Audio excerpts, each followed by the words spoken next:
হ্যাঁ, আজকের যে ক্লাসটা মূলত সেই সমস্ত ছাত্রছাত্রীদের জন্য যারা এই মুহূর্তে বা এই বছর ইউজি পার্ট 2 বাংলা অনার্সের পরীক্ষায় বসবেন। আর ইউজি পার্ট 1 এর যে পরীক্ষাটা সেটা তো কমপ্লিট হয়ে গেছে, এখনো রেজাল্ট আউট হয়নি। অনেক স্টুডেন্ট আছে যারা আগে ইউজি পার্ট 1 কমপ্লিট করেছে, গ্যাপ দিয়েছে, তারাও ইউজি পার্ট 2 তে আছে। আবার অনেক স্টুডেন্ট আছে যাদের কিন্তু এবছর ইউজি পার্ট 1 এর পরীক্ষা দেওয়ার পরে রেজাল্টের জন্য অপেক্ষা করতে হচ্ছে। তো ব্যাপার হচ্ছে যে যারা ইউজি পার্ট 1 এর পরীক্ষা দিয়েছেন, ফাইনাল পরীক্ষা, কিন্তু রেজাল্ট প্রকাশ এখনো হয়নি, তাদের ক্ষেত্রে বলবো যে ফাইনাল পরীক্ষা দিয়েছেন তার আগে কিন্তু আপনাদের একটা রিনিউয়াল হয়েছিল। তো সেই রিনিউয়াল যখন হয়েছে, রিনিউয়ালে যদি করে নিয়েছেন বা সেকেন্ড ইয়ার অ্যাডমিশন নিয়েছেন, তখন থেকে কিন্তু আপনাদের সেকেন্ড ইয়ার সেশনটা শুরু হয়ে গেছে। তো এখন অনেক স্টুডেন্ট আছে যারা ভাবে হয়তো যে রেজাল্ট বেরোবে তারপর সেকেন্ড ইয়ার শুরু হবে। এই ইউনিভার্সিটির ক্ষেত্রে কিন্তু সেটা প্রযোজ্য নয়, কারণ রেজাল্ট প্রকাশ যখন হবে ততদিনে কিন্তু সেশনের অন্তত 4-5টা মাস এগিয়ে যাবে, মানে পরীক্ষার জন্য আর 1 বছর কিন্তু পাক্কা পাবেন না। তো সেক্ষেত্রে আপনাদের যখন রিনিউয়াল হয়েছে মানে পরীক্ষার আগে, তখন থেকে কিন্তু পার্ট 2 শুরু হয়ে গেছে। কারণ এমনিতেই বিশ্ববিদ্যালয়ের পরীক্ষাগুলো সব ডিলে হচ্ছে, রেজাল্ট দেরিতে হচ্ছে। তো সেক্ষেত্রে কিন্তু সেশনগুলো আপনাদের একটু এলোমেলো হয়ে যাচ্ছে টাইমিংগুলো।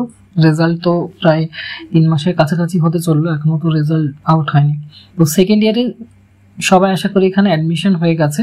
তো প্রায় 1.5 ঘন্টার ক্লাসটা হবে। তো এই ক্লাসটাতে ইউজি পার্ট 2 এর বাংলা অনার্সের যে সিলেবাসটা রয়েছে, তার সঙ্গে যে পাশের পেপারগুলো আছে যেগুলো জিই পেপার, জেনারিক ইলেকটিভ, সেগুলো, তার সঙ্গে হচ্ছে যেগুলো নতুন কম্পালসারি পেপার যুক্ত হয়েছে যেগুলোকে এসিসি পেপার বলা হয়, এই সমস্ত পেপারের সিলেবাসটা আগে আলোচনা করব।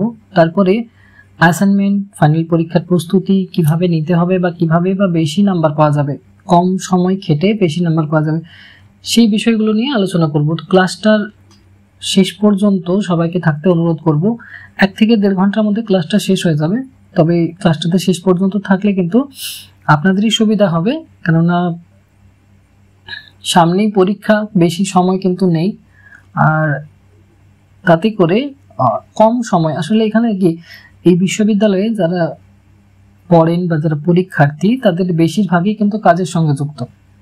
তো সেক্ষেত্রে যতটা কম সময় দিয়ে পরীক্ষাতে তুলনামূলক বেশি নাম্বার পাওয়া যাবে সেই চেষ্টাটা করতে হবে, কারণ সবাই কিন্তু এখানে রেগুলার নয় বা রেগুলার সেই স্টুডেন্টদের মতো সময় দিয়ে কিন্তু পড়তে পারবে না।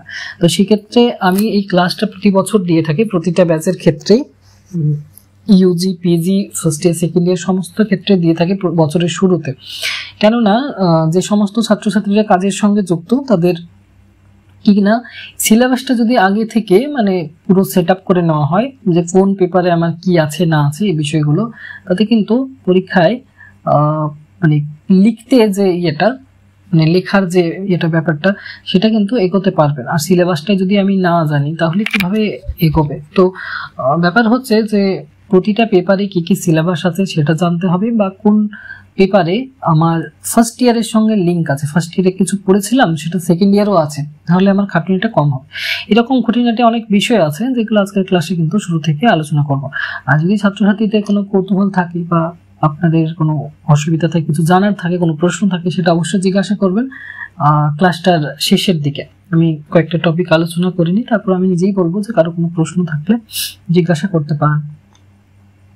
দেখুন স্ক্রিনে শো করছে আপনাদের এই যে তথ্যগুলো, ফার্স্ট ইয়ারে আমি তথ্যগুলো সবই দিয়েছিলাম যে বিশ্ববিদ্যালয় হচ্ছে ন্যাক থেকে, মানে national assessment and accreditation council থেকে এ গ্রেড প্রাপ্ত একটা বিশ্ববিদ্যালয়। আর ইউজিসি থেকে অর্থাৎ ইউনিভার্সিটি গ্র্যান্ট কমিশন থেকে কিন্তু কোর্সগুলো সমস্তই অ্যাপ্রুভড। ফলে এই মার্কশিটটা যেটা পাবেন থার্ড ইয়ারে, আপনাদের তো এটা সেকেন্ড ইয়ার, এরপরে যে থার্ড ইয়ারের মার্কশিটটা পাবেন, মার্কশিটটা নিয়ে কিন্তু সরকারি বেসরকারি সমস্ত ক্ষেত্রে কিন্তু অ্যাপ্লাই করা যাবে, চাকরির পরীক্ষাতে বসে যাবে, এমনকি কোনো প্রমোশনের ব্যাপার থাকলে সেখানে কিন্তু কাজে লাগছে। আর আপনাদের কোর্সটা যেটা ইউজি কোর্স, এটা আন্ডার গ্র্যাজুয়েশন সিবিসিএস প্যাটার্নে, যদিও কিন্তু পরীক্ষাগুলো অ্যানুয়াল সিস্টেমে হয়, সেমিস্টার থাকলেও সেমিস্টার ওয়াইজ পরীক্ষা হয় না। সেকেন্ড ইয়ারের ক্ষেত্রেও সেম, কিন্তু সেমিস্টার ওয়াইজ পরীক্ষা হবে না, একটা ফাইনাল পরীক্ষা হবে, একটা অ্যাসাইনমেন্ট হবে। আর ফার্স্ট ইয়ারের ক্ষেত্রে আপনাদের পেপার ছিল সিসি পেপার ছিল, মানে কোর্স যেটা অনার্স পেপার, এই বছরও থাকছে এটা। জি পেপার ছিল মানে জেনারেল ইলেকটিভ ছিল, পাশের পেপার, এটা এই বছর থাকছে। এই পেপার ছিল অ্যাবিলিটি এনহান্সমেন্ট, মানে হচ্ছে যেগুলো কম্পালসারি পেপার, বাংলা ইংরেজি ছিল এবং এনভায়রনমেন্টাল স্টাডিজ ছিল, সেই পেপারগুলো কিন্তু এই বছর থাকছে না। এবছর কিন্তু থাকবে নতুন paper SEC paper, skill enhancement course, SE paper. তো এসি পেপারগুলো বাংলা অনার্সের ক্ষেত্রে কোডটা হবে এসি বিজি। এসি মানে স্কিল এনহান্সমেন্ট, বিজি মানে হচ্ছে বেঙ্গলি। ফার্স্ট ইয়ারে টোটাল 8টা পেপারের পরীক্ষা হয়েছিল, সেখানে total first year total marks ছিল কিন্তু 560, দুটো সেমিস্টারে 280 করে। পেপার সংখ্যা ছিল 8টা, অর্থাৎ 70 নাম্বার করে পার পেপার ছিল। তো পেপারের সঙ্গে কিন্তু মার্কসের সঙ্গে ক্রেডিটও দেওয়া ছিল, প্রতিটা পেপারে 6 করে ক্রেডিট ছিল অনার্স এবং পাস পেপারে, আর এই পেপারের ক্ষেত্রে 2 করে ক্রেডিট ছিল, অর্থাৎ টোটাল ফার্স্ট ইয়ারে ক্রেডিট ছিল 40।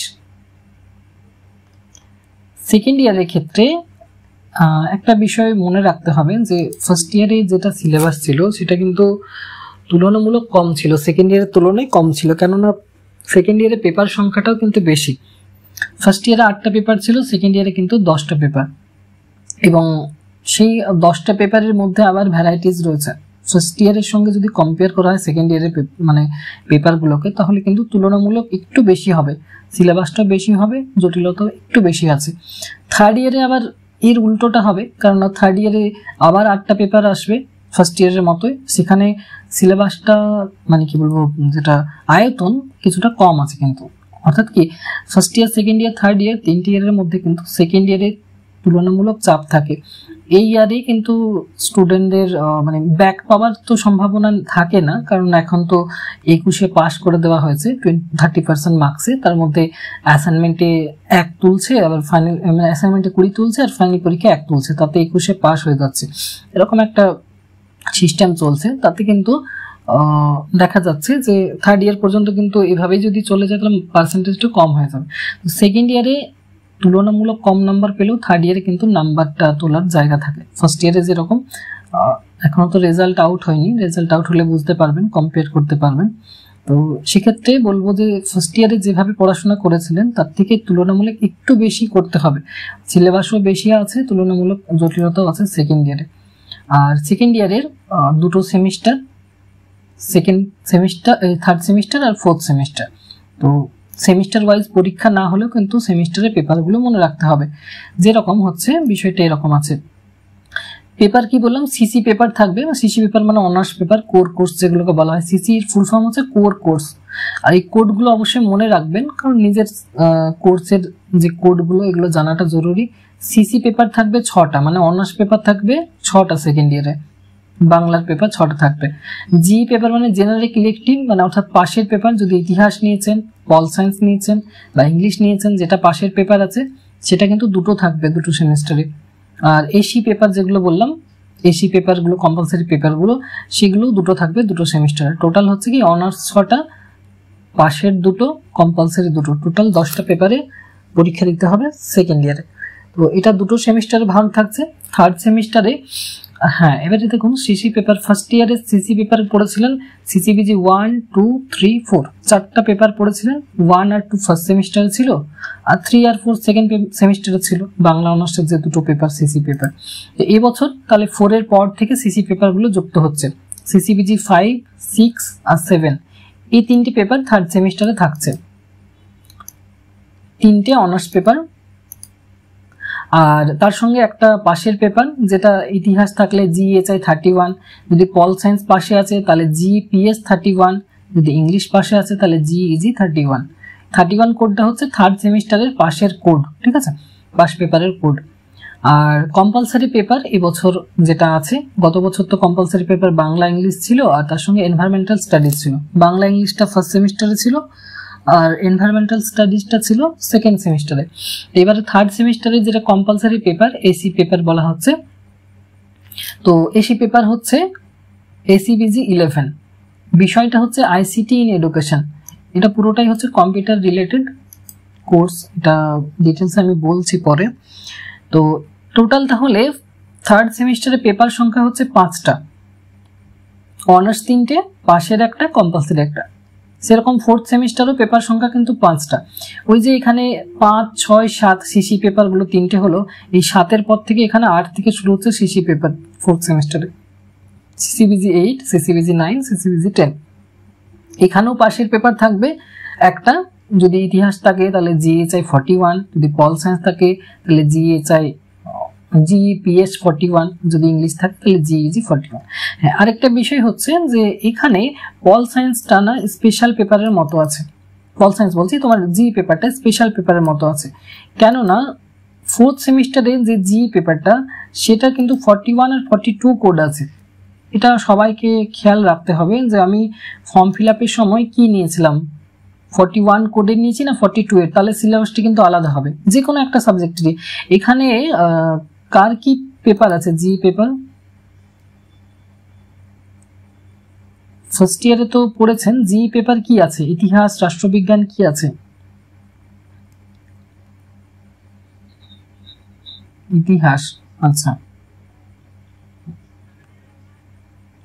আচ্ছা, ঠিক আছে। তো এখানে ইতিহাস থাকলেও কিন্তু আমাকে কোডটা দেখতে হবে যে জিএইচআই আমার 41 আছে নাকি 42 আছে। এটা কোথায় থাকবে, এটা এনরোলমেন্ট সার্টিফিকেট দেওয়া থাকবে, ফর্ম ফিল আপের কপিতে দেওয়া থাকবে।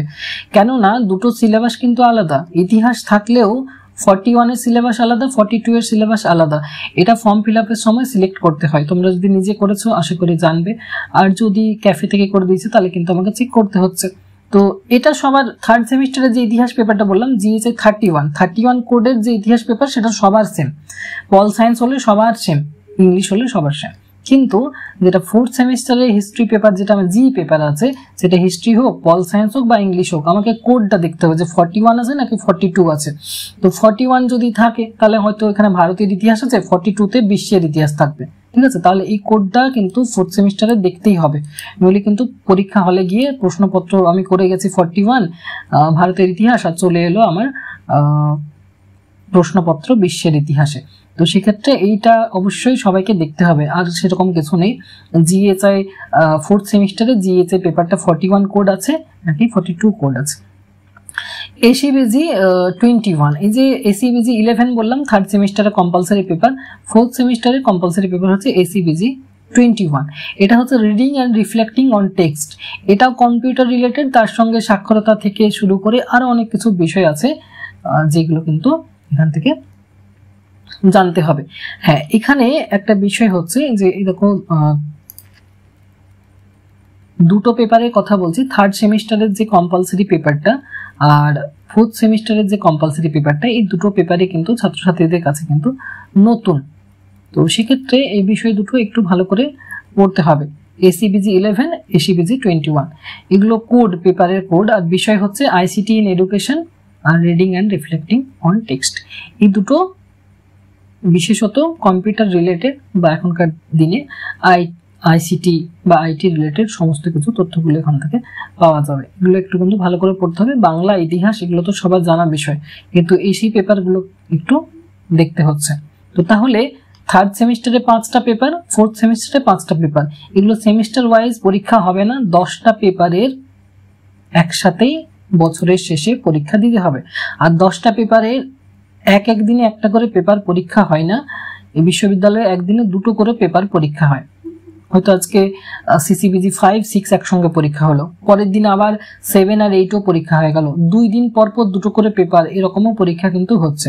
তাহলে এরকম হতে পারে যে 10টা পেপারের পরীক্ষা 5 দিনে কমপ্লিট হচ্ছে, একটা পেপার কিন্তু একদিনে হবে না। পিজি কোর্সের ক্ষেত্রে একদিনে একটা পেপারের বেশি পরীক্ষা হয় না, কিন্তু গ্র্যাজুয়েশনের ক্ষেত্রে কি হচ্ছে, ইউজি কোর্সের ক্ষেত্রে একদিনে 2টো পেপারেরও পরীক্ষা হয়ে যাচ্ছে। এমনও হতে পারে যে এসিবিজি 11 আর এসিবিজি 21 একদিনেই পরীক্ষা হয়ে গেল, ফার্স্ট হাফ সেকেন্ড হাফ করে। পরীক্ষা তো 2 ঘন্টা করে হয়, সেই 2 ঘন্টায়। এবারে হ্যাঁ, আরেকটা বিষয়, এগুলোর ক্ষেত্রে কোনটাতে কিরকম মার্কস ডিভিশন থাকে। ফার্স্ট ইয়ারের মার্কস ডিভিশন তো সবাই জেনে গেছে যেহেতু পরীক্ষা দিয়েছে। তো এখানে শেষে যে পেপারগুলো থাকছে সেগুলোর ক্ষেত্রে অ্যাসাইনমেন্টে 20 আর ফাইনাল এক্সামে 50, অর্থাৎ 70 নাম্বার। যেরকম ফার্স্ট ইয়ারে ছিল CC paper same, assignment 20, final এক্সামে 50, একটা পেপারের টোটাল মার্ক 70। জি পেপার যেগুলো পাশের পেপার, হিস্ট্রি, পল সায়েন্স বা ইংলিশ যেগুলো আছে বাংলা অনার্সের সাথে, সেগুলোর ক্ষেত্রে অ্যাসাইনমেন্টে 20, ফাইনাল এক্সামে 50, অর্থাৎ ওটা তো 70 টোটাল মার্কস। কিন্তু এসি পেপার যেগুলো এসি পেপার মানে যে কম্পালসারি পেপারগুলো আইসিটি আর reading and reflecting on text, ওই দুটো পেপারের ক্ষেত্রে অ্যাসাইনমেন্ট হবে 10 নম্বরের আর ফাইনাল পরীক্ষা হবে 50 নম্বরের, অর্থাৎ এই পেপারের টোটাল মার্কস হচ্ছে 60। ঠিক আছে, এটা কিন্তু আলাদা। এবারে কি রকম হচ্ছে না, অনার্স পেপার আর পাস পেপার যেগুলো আছে, জি পেপার আর সিসি পেপার, সেগুলোর ক্ষেত্রে 2 নাম্বার করে এক একটা কোয়েশ্চেন থাকে অ্যাসাইনমেন্টে, টোটাল 10টা কোয়েশ্চেনের অ্যান্সার দিতে হয়, 20 নাম্বার থাকে। কিন্তু এসি পেপার মানে কম্পালসারি পেপারগুলোর ক্ষেত্রে 10টা করে কোয়েশ্চেন থাকবে, কিন্তু একটা কোয়েশ্চেন পিছু 1 নাম্বার থাকবে, অর্থাৎ যটা কোয়েশ্চেনের অ্যান্সার সঠিক হবে ততই কিন্তু নাম্বার পাওয়া যাবে এখানে। তাহলে দুটো কিন্তু ডিফারেন্স হচ্ছে, অনার্স আর পাস পেপারের পার এমসিকিউতে অ্যাসাইনমেন্টে 2 নাম্বার, কিন্তু যেটা কম্পালসারি পেপার সেগুলোর পার অ্যাসাইনমেন্টে পার কোয়েশ্চেনে 1 নম্বর করে পাওয়া যাবে, অর্থাৎ অ্যাসাইনমেন্টে 10 আছে, ফাইনাল পরীক্ষাতে আছে বাকি 50 নম্বরটা।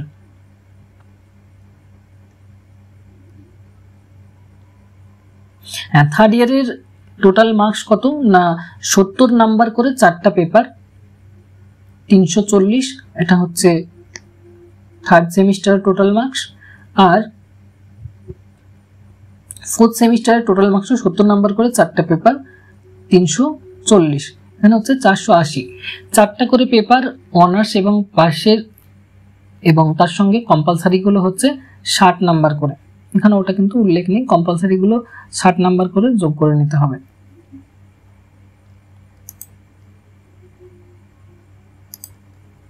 আচ্ছা, আসি সিলেবাসের আলোচনাতে। বাংলা অনার্সের যেটা হচ্ছে সিসিবিজি 5, একটা বিষয় মনে রাখতে হবে, পারলে সবাই খাতাতে তুলে নেবে, কোন পেপারের কি টপিক।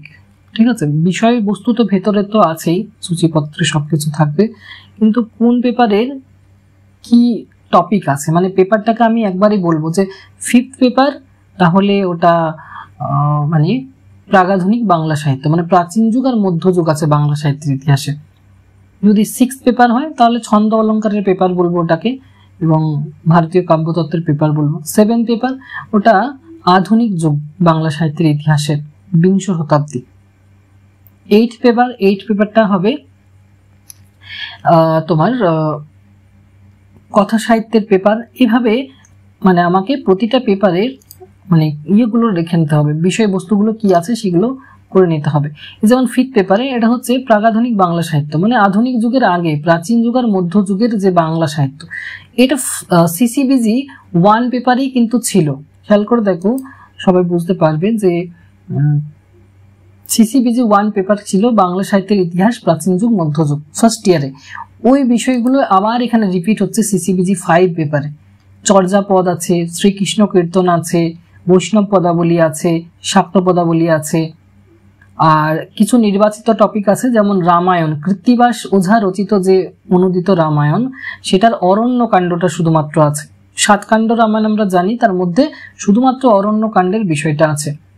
আর চৈতন্য ভাগবত, বৃন্দাবন দাস রচিত চৈতন্য জীবনী কাব্য চৈতন্য ভাগবত, সেটাও আবার পুরোটা নেই, ওটা 3টে খণ্ডে রচিত, আদিখণ্ড, মধ্যখণ্ড, অন্তখণ্ড। আদিখণ্ডের 2য়, 3য়, 4র্থ অধ্যায় আছে, মানে চৈতন্যদেবের বাল্য লীলা সম্পর্কে আমরা জানতে পারবো এখানে। এইটুকুই হচ্ছে সিলেবাস সিসিবিজি 5 পেপারের। অর্থাৎ কি, চর্যাপদ, শ্রীকৃষ্ণ কীর্তন, চর্যাপদের নির্বাচিত 5টা পদ রয়েছে, ঠিক আছে, 1, 5, 6, 28 আর 33। আর শ্রীকৃষ্ণ কীর্তন যেটাতে আমরা জানি যে শ্রীকৃষ্ণ কীর্তনের খণ্ড সংখ্যা হচ্ছে কটা না 13টা, তার মধ্যে একটা খণ্ড আছে, শেষের খণ্ড রাধা বিরহ, সেটাই আলোচনা আছে এখানে, পুরোটা নেই কিন্তু। আর বৈষ্ণব পদাবলী ফার্স্ট ইয়ারে যেরকম সিলেবাস ছিল সেম আছে, মানে সিসিবিজি 1 পেপারে বিদ্যাপতি, চণ্ডীদাস, জ্ঞানদাস, গোবিন্দ, এই 4 জনের পদগুলো কিছু পড়তে হচ্ছে, নির্বাচিত পদ। শাক্ত পদাবলী 2 জন পদকর্তা, রামপ্রসাদ সেন, কমলাকান্ত ভট্টাচার্য, গত বছর সিলেবাসে ছিল সিসিবিজি 1 পেপারে, এবছরও আছে, তার সঙ্গে আছে মাইকেল মধুসূদন দত্তের 1টা পদ, রামপ্রসাদের 2টো পদ, কমলাকান্ত ভট্টাচার্যের 2টো পদ, আর মধুসূদন দত্তের 1টা পদ, টোটাল 5টা পদ পড়তে হবে শাক্ত পদাবলীতে। এটার সিলেবাসটা কিন্তু খুব বড় নয়, সিসিবিজি 5 পেপারের সিলেবাসটা সংক্ষিপ্তই আছে, কারণ ফার্স্ট ইয়ারে যারা একটু পড়েছিলে তাদের কাছে এটা কিন্তু সহজেই লাগবে, যদি ফার্স্ট ইয়ারের বিষয়গুলো মনে আছে তাহলে সিসিবিজি 1 পেপারের। ঠিক আছে, যেটা সিসিবিজি 6 পেপার, মানে থার্ড সেমিস্টারের দ্বিতীয় পেপারের কথা বলছি, অনার্স পেপার, সেটা হচ্ছে ছন্দ অলঙ্কারের পেপার এবং তার সঙ্গে ভারতীয় কাব্যতত্ত্ব। ছন্দ অলঙ্কারটা উচ্চ মাধ্যমিকে থাকে কিছুটা, আর এখানে বিস্তারিত পড়তে হচ্ছে। ছন্দ বলতে মূলত তিনটে ছন্দ, মাত্রাবৃত্ত ছন্দ, অক্ষরবৃত্ত ছন্দ, আর একটা হচ্ছে স্বরবৃত্ত ছন্দ। তিনটে ছন্দের ডিটেলস পড়তে হবে। বাংলা ছন্দে তিনটে ছন্দ, স্বরবৃত্ত, মাত্রাবৃত্ত আর হচ্ছে অক্ষরবৃত্ত। আর অলঙ্কার, অলঙ্কারও কিন্তু কিছু নির্বাচিত অলঙ্কার আছে, তবে শব্দালঙ্কার, অর্থালঙ্কার মূলত আমরা জানি দুই ধরনের অলঙ্কার হয়।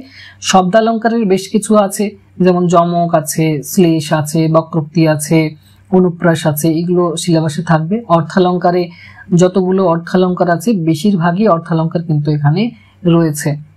উপমা, উৎপ্রেক্ষা, তোমার রূপক, সমস্ত অলঙ্কারগুলো অর্থালঙ্কারে আমরা পাবো। তাহলে এখানে পরীক্ষাতে প্রশ্ন কি কি আসতে পারে? ছন্দ নির্ণয় আসতে পারে, কোনো একটা কবিতা দিয়ে দিল, তার ছন্দ নির্ণয় করতে হবে। বা কোনো একটা প্রশ্ন থাকলে এরকম যে মাত্রাবৃত্ত ছন্দ বলতে কি বোঝেন, মাত্রাবৃত্ত ছন্দের বৈশিষ্ট্যগুলি আলোচনা করুন উদাহরণ সহ। ঠিক আছে, এইভাবে প্রশ্ন এসে থাকে প্রতি বছর পরীক্ষাতে। একটা আসবে ছন্দ নির্ণয়, আর একটা ছন্দের সংজ্ঞা, বৈশিষ্ট্য। সেরকম অলঙ্কারের ক্ষেত্রেও প্রশ্ন আসে, অলঙ্কার নির্ণয় আসে, একটা কবিতা দিয়ে দেবে, কোন অলঙ্কার নির্ণয় করুন। নির্ণয়ের পদ্ধতিটা কি রকম হতে পারে সেটা বইয়ে দেওয়া থাকে। ঠিক আছে, আর অলঙ্কার থেকে সংজ্ঞা বৈশিষ্ট্য দিয়েও প্রশ্ন এসে থাকে। যমক অলঙ্কার কাকে বলা হয়, দৃষ্টান্ত সহ যমকের শ্রেণী বিভাগ এবং বৈশিষ্ট্যগুলি আলোচনা করুন। এইভাবে অলঙ্কারের প্রশ্ন এসে থাকে। দুই ধরনের প্রশ্ন হবে, হয় নির্ণয় আর নয় সংজ্ঞা বৈশিষ্ট্য। তো এখান থেকে তিনটে ছন্দ আছে, অলঙ্কার কিন্তু অনেকগুলো আছে, 10টার বেশি অলঙ্কার এখানে পড়তে হচ্ছে। তার সঙ্গে আরেকটা টপিক আছে, এখানে তিনটে টপিকে সিসিবিজি 6 পেপারটা শেষ হচ্ছে। তৃতীয় টপিক হচ্ছে ভারতীয় কাব্যতত্ত্ব। ভারতীয় কাব্যতত্ত্বের বিষয় হচ্ছে যে আমরা সংস্কৃত অলঙ্কার সাহিত্যে জানি যে কাব্যের আত্মা অনুসন্ধান করতে গিয়ে কয়েকজন আলঙ্কারিক তাদের মতামত মানে রেখেছেন যে আসলে কাব্যের আত্মা কি, সেটা অলঙ্কার নাকি ধ্বনি নাকি কাব্যের রস নাকি রীতি। তো সেই বাদগুলো বা সেই মতবাদগুলো এখানে আলোচনা হচ্ছে। অলঙ্কারবাদ, রীতিবাদ, বক্রোক্তিবাদ, ধ্বনিবাদ, রসবাদ, এগুলোতে কি পড়তে হবে না, এক একজন আলঙ্কারিক তাদের মত প্রতিষ্ঠান করছেন। যেমন হচ্ছে বামন আচার্য, তিনি বলছেন রীতির আত্মা কাব্যস্য, তিনি বলছেন কাব্যের আত্মা রীতি, তাহলে সেটা নিয়ে আলোচনা আছে। কুন্তকাচার্য তিনি বলছেন বক্রোক্তি জীবিতম তার গ্রন্থ, সেখানে বক্রোক্তিবাদ সম্পর্কে তিনি আলোচনা করছেন। ধ্বনিবাদ সম্পর্কে আলোচনা করছেন আনন্দবর্ধন, রসবাদ সম্পর্কে ভরতাচার্য। ঠিক আছে, এইভাবে এই বিষয়গুলো পড়তে হবে ভারতীয় কাব্যতত্ত্বে। তাহলে তিনটে টপিক হচ্ছে সিসিবিজি 6 পেপার, অনার্স পেপারের 6 নম্বর পেপার, বাংলা ছন্দ, বাংলা অলঙ্কার, ভারতীয় কাব্যতত্ত্ব। 6 পেপারটাও তুলনামূলক বড় নেই, তবে হ্যাঁ একটু পড়তে হবে, কারণ বিষয়টা অনেকটাই নতুন থাকবে ছাত্রছাত্রীদের কাছে। কারণ ছন্দ অলঙ্কার এটা মানে কি বল অভ্যাসের বিষয়। এই পেপারটাই আমি দেখেছি ছাত্রছাত্রীদের কাছে কঠিন লাগে, কেননা এটার ইয়েটা খুব কম, কালচারটা খুব কম, স্টুডেন্টরা কিন্তু খুব বেশি ছন্দ অলঙ্কার পড়ে না। তো এখানে কিন্তু এই পেপারটাতে বানিয়ে লেখার জায়গাটা নেই। অনেক কিছু হয় না, গল্প, উপন্যাস, কবিতা কি হয়, একটু কনসেপ্টটা ক্লিয়ার থাকলে বানিয়ে লিখে দিলাম, নাম্বার পেয়ে যায়। কিন্তু এখানে বানিয়ে লেখার জায়গাটা কিন্তু নেই, এই পেপারটা কিন্তু পড়তে হবে। সিসিবিজি 6 পেপার, যেখানে ছন্দ অলঙ্কার ও ভারতীয় কাব্যতত্ত্ব আছে। সিসিবিজি 7 পেপার, এটা আবার চলে আসছে বাংলা সাহিত্যের ইতিহাসে। যেরকম ফার্স্ট ইয়ারে ছিল সিসিবিজি 1 ছিল বাংলা সাহিত্যের ইতিহাসে প্রাচীন যুগ আর মধ্যযুগ, আর সিসিবিজি 3 পেপারটা ছিল বাংলা সাহিত্যের ইতিহাস আধুনিক যুগ। ওই যে সিসিবিজি 3 পেপারের যে বিষয়গুলো ওইগুলো এখানে অনেক কিছুই পাওয়া যাবে। সিসিবিজি 3 পেপারটার সঙ্গে এই 7 পেপারটার আমরা মিল পাবো।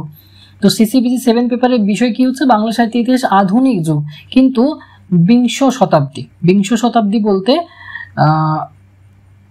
1900 সাল থেকে 1999 সাল পর্যন্ত, এটাকে আমরা বিংশ শতাব্দী বলবো। তাহলে 1900 সালের পরবর্তীকালে যেসব কবি সাহিত্যিকগণ আবির্ভূত হয়েছিলেন তাদের সমস্ত কিছু এখানে পাওয়া যাবে। তাহলে বাংলা সাহিত্য ইতিহাসে কোন কোন শাখাগুলো আছে, সমস্ত শাখা আছে, কাব্য, কবিতা, গল্প, উপন্যাস, নাটক, প্রবন্ধ, সমস্ত শাখাতে যারা যারা লিখেছেন। কত সাল বললাম? 1900 সাল থেকে 1999 সাল পর্যন্ত, অর্থাৎ বিংশ শতাব্দী। এখানে কাব্য কবিতাতে কি আছে? রবীন্দ্রনাথ, সত্যেন্দ্রনাথ, কাজী নজরুল ইসলাম, সুধীন্দ্রনাথ দত্ত, বিষ্ণু দে, সুভাষ মুখোপাধ্যায়, সুকান্ত ভট্টাচার্য, এনাদের আবির্ভাব কিন্তু সেই সময়ে 1900 থেকে 1999 মধ্যে। রবীন্দ্রনাথ যদিও দুটো শতাব্দীতেই ছিলেন, বিংশতেও ছিলেন আর ঊনবিংশতেও ছিলেন। দেখো নাটকে কি কি আছে? রবীন্দ্রনাথ, ডিএল রহমান, দ্বিজেন্দ্রলাল রায়, বিজন ভট্টাচার্য, তুলসী লাহিড়ী, উৎপল দত্ত, বাদল সরকার, এইসব নাট্যকার আছে, এনারাও সেই বিংশ শতাব্দীর নাট্যকার। কথা সাহিত্য মানে ছোট গল্প এবং উপন্যাস, ত্রয়ী বন্দ্যোপাধ্যায় আছে এখানে, 3 বন্দ্যোপাধ্যায়, বিভূতিভূষণ, তারাশঙ্কর, মানিক বন্দ্যোপাধ্যায়, এছাড়া শরৎচন্দ্র, রবীন্দ্রনাথ, আরো অনেক এখানে কথা সাহিত্যিক রয়েছেন। মানে ছোট গল্প, উপন্যাস দুটো শাখায় কিন্তু এখানে আছে। প্রবন্ধ আছেন রবীন্দ্রনাথ, রামেন্দ্র সুন্দর ত্রিবেদী, প্রমথ চৌধুরী, আর অনেক কয়েকজন কিন্তু প্রবন্ধ সাহিত্যে আছেন। আর সাময়িক পত্র কতকগুলো, ওই যে বললাম বিংশ শতাব্দী মানে 1900 থেকে 1999 মধ্যে যেসব পত্র পত্রিকাগুলো আমাদের বাংলাতে প্রচলিত ছিল, সবুজ পত্র, কল্লোল, কালিকলম, প্রগতি, প্রবাসী, ভারতবর্ষ, শনিবারের চিঠি, পরিচয়, কবিতা পত্রিকা, টোটাল 10টা পত্রিকা পড়তে হচ্ছে এখানে। তো এটা হচ্ছে সিসিবিজি 7 পেপারের সিলেবাস। হ্যাঁ, যদি আয়তনের দিক থেকে বলি তাহলে সিসিবিজি 7 পেপারের সিলেবাসটা সব থেকে বড়, কেননা এখানে বিংশ শতাব্দীর সাহিত্যের সব শাখা আছে, কাব্য কবিতা, গল্প উপন্যাস, নাটক, প্রবন্ধ, সমস্ত শাখা। আর প্রতিটি শাখাতে একজন করে নয়, 5-6 জন বা তারও বেশি সাহিত্যিকের কৃতিত্ব পড়তে হচ্ছে। অর্থাৎ এখানে কমন পাওয়ার ব্যাপারটা একটু জটিল হয়, বাকি পড়লে কিন্তু কমন পাওয়া যায়। আর আমি তো আমার চ্যানেলে তো সাজেশন দিয়ে দিই, সেই সাজেশনগুলো ফলো করলে ওখান থেকে কিন্তু কমন পাওয়া যাবে, এমনকি 100% পর্যন্ত কমন পাওয়া যায়। তো এখানে বুঝতেই পারছো তাহলে যে সিসিবিজি 7 পেপারটা হচ্ছে বাংলা সাহিত্যের ইতিহাস, কিন্তু বিংশ শতাব্দী, শুধুমাত্র বিংশ শতাব্দীর কাব্য কবিতা, গল্প, উপন্যাস, নাটক, এগুলো খাতাতে শুধু নোট করে রাখবে অবশ্যই, হেডিং গুলোকে অন্তত জানতে হবে যে কোন পেপারে আমার কি আছে। তো অনার্স পেপারগুলো দেখলাম, সিসিবিজি 5 পেপারটা হচ্ছে বাংলা সাহিত্য ইতিহাস, প্রাচীন যুগ আর মধ্যযুগ মানে প্রাগাধুনিক বাংলা সাহিত্য। আর যেটা হচ্ছে 6 পেপার সেটা ছন্দ অলঙ্কার, ভারতীয় কাব্যতত্ত্বের পেপার। 7 পেপারটা কিসের পেপার? না 7 পেপারটা হচ্ছে বাংলা সাহিত্যের ইতিহাসের আধুনিক যুগ, কিন্তু শুধুমাত্র বিংশ শতাব্দী। তাহলে 3টে অনার্স পেপার হচ্ছে 3rd সেমিস্টার। তার সঙ্গে কি থাকবে না একটা পাশের পেপার থাকবে, জি পেপার। 3rd সেমিস্টারে জি পেপারটা যদি ইতিহাস থাকে সবার, তাহলে কি কি আছে না পূর্ব ভারত মানে বাংলার বিশেষ উল্লেখ সহ আছে। কি কি বিষয় আছে না সালটা দেখতে হবে 1757 থেকে 1947। এক্ষেত্রে মনে রাখতে হবে যে ফার্স্ট ইয়ারে আমার পাশের পেপার যদি ইতিহাস ছিল তাহলে সেখানে আমি কি পেয়েছিলাম, জিএসআই 11 আর জিএসআই 21। ওই যে জিএসআই 21 যেখানে শেষ হচ্ছে পলাশীর যুদ্ধ 1757, ওখান থেকে শুরু হচ্ছে এই পেপারটা ইতিহাসের, মানে পেপারটা কিন্তু তারপর থেকেই 1757 শেষ হয়েছিল জিএসআই 21 ফার্স্ট ইয়ারের ইতিহাস। সেকেন্ড ইয়ারের ইতিহাসটা শুরু হচ্ছে তারপর থেকে 1757 থেকে একেবারে ভারতের স্বাধীনতা পর্যন্ত আমাদের বাংলার যে অবস্থা সেইগুলো নিয়ে আছে বিষয়। বুঝতে পারছো যে জিএসআই 31 কি পাবো, পলাশীর যুদ্ধের পরবর্তী সময়কালে যে কিছু আমাদের বাংলার আর্থ সামাজিক রাজনৈতিক যা রকমই পরিস্থিতি ছিল সেগুলো আমরা দেখতে পাবো। পলাশীর যুদ্ধের পরে ইস্ট ইন্ডিয়া কোম্পানি কি কি লাভ করেছিল, এখানে মীর কাসিম কোম্পানির শাসন, এইসব বিষয়গুলো দিয়ে শুরু হচ্ছে এই পেপারটা। তারপর বাংলার বিভিন্ন আর্থসামাজিক ইয়েগুলো রয়েছে, সমকালীন যে বিষয়গুলো রয়েছে সেইগুলো আমরা দেখতে পাচ্ছি। ভারতীয় জাতীয়তাবাদী যে আন্দোলন রয়েছে, যেমন গদর পার্টির কি ভূমিকা ছিল সেই বিষয়গুলো এখানে কিন্তু থাকবে। নীল বিদ্রোহ আছে এই সময়ে 1860 সালে। নীল দর্পণ নাটকের কথা সবাই জানে, দীনবন্ধু মিত্র রচিত। সেই নীল বিদ্রোহ যেটাকে কেন্দ্র করে নাটকটা রচিত ছিল, নীল বিদ্রোহ কিন্তু এর মাঝেই হয়েছিল 1757 থেকে 1947 মাঝেই, ঠিক আছে। তো 1800 মানে ঊনবিংশ শতাব্দীর একবারে সেই মাঝামাঝি সময়ের দিক থেকেই নীল বিদ্রোহের কিন্তু প্রেক্ষাপট। মুসলিম লীগ কিভাবে সংগঠিত হয়েছিল, হিন্দু মুসলমানের সেই সম্প্রতি কিভাবে নষ্ট হচ্ছে। তারপর বুঝতে পারছো 1947 আছে, তাহলে 1942 বা মাঝে যে প্রথম বিশ্বযুদ্ধ রয়েছে সেগুলো কতটা প্রভাব পড়ছে। বিভিন্ন বিদ্রোহ আছে, তিতুমিরের আছে বিদ্রোহ, যেটা সন্ন্যাসী ফকির বিদ্রোহ যেটা আছে।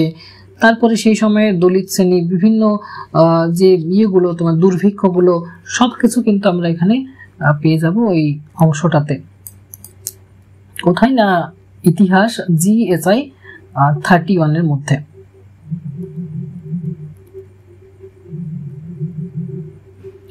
এছাড়া হচ্ছে একটা কম্পালসারি পেপারের কথা বললাম, যে ICT ইন এডুকেশন।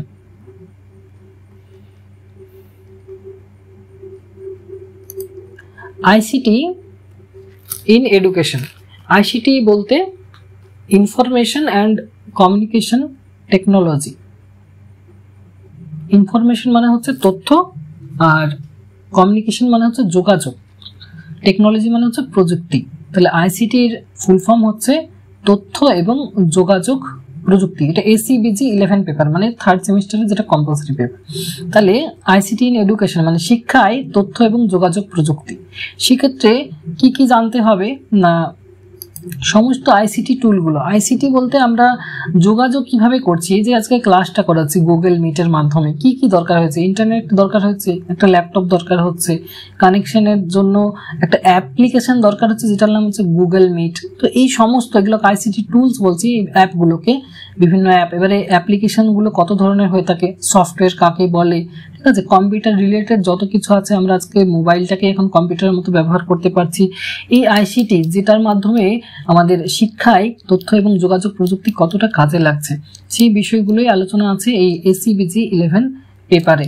সেখানে ICT রিলেটেড সমস্ত তথ্য, তার সংজ্ঞা, তার বৈশিষ্ট্য, বিভিন্ন কম্পিউটারের যে জেনারেশনগুলো আছে, বিভিন্ন সফটওয়্যার আছে, সফটওয়্যার বিভিন্ন ধরনের থাকে, অ্যাপ্লিকেশন সফটওয়্যার থাকে, সেক্ষেত্রে তাছাড়া আছে তোমার প্রোগ্রামিং সফটওয়্যার থাকে, ঠিক আছে। আর কিছু কিছু আমরা দেখি সিস্টেম সফটওয়্যার থাকে, যেমন আমি যদি বলি আমার কোন সিস্টেমের ল্যাপটপ আছে বা কম্পিউটার আছে, উইন্ডোজের আছে, ঠিক আছে, ফোনগুলো কোন সিস্টেমের মধ্যে চলছে, অ্যান্ড্রয়েডের অপারেটিং সিস্টেমের মধ্যে চলছে।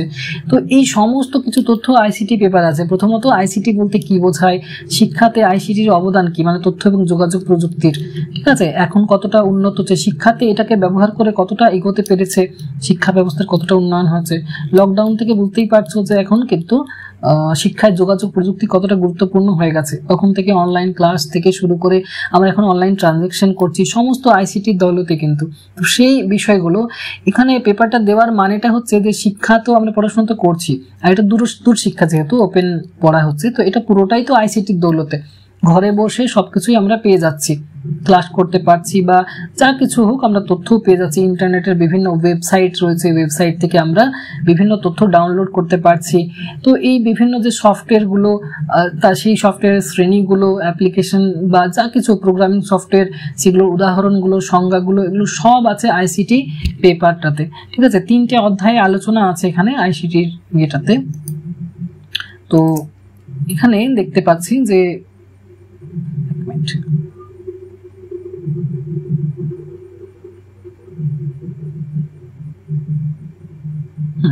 ICT ইন এডুকেশন মানে শিক্ষা, যোগাযোগ এবং তথ্য প্রযুক্তি, এটা নিয়ে কি কি গুরুত্বপূর্ণ, কি প্রয়োজনীয়তা সেগুলো আছে, অ্যাপ্রোচেস আছে, স্টেজেস আছে এবং ইয়েগুলো আছে তোমার প্রতিটা কম্পিউটারের যে জেনারেশনগুলো।